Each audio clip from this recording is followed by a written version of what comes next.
The clock is ticking.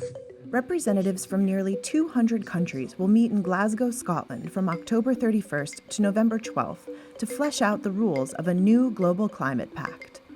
Decades of these discussions have spawned a host of acronyms and jargon. Here is a guide. COP26 is the 26th annual meeting of the Conference of the Parties, or COP, which is the supreme body of the United Nations Framework Convention on Climate Change. It's made up of representatives from each country that signed the Paris Agreement and meets every year. The Paris Agreement was successor to the Kyoto Protocol, the international climate treaty that expired in 2020. The 2015 agreement aims to limit the rise in the average global surface temperature.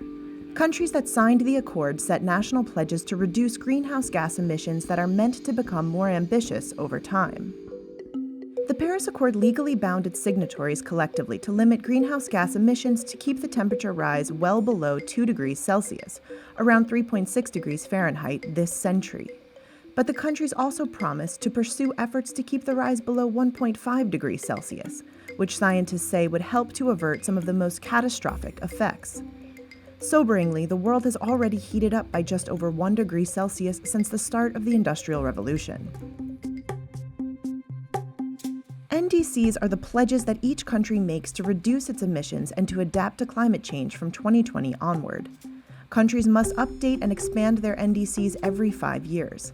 All signatories have submitted new pledges for Glasgow.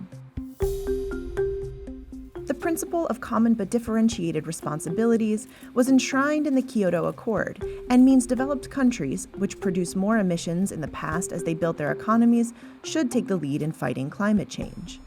The issue is one of the thorniest in climate talks. The Paris Agreement sought to bind major rapidly developing economies such as China and Brazil into the global effort to cut emissions, adding the words, quote, "in light of different national circumstances." It does not, however, require them to make any immediate pledges to cut emissions.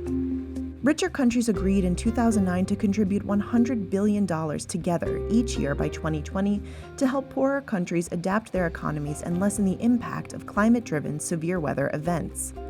In 2015, they agreed to extend this goal through to 2025, but the target has yet to be met.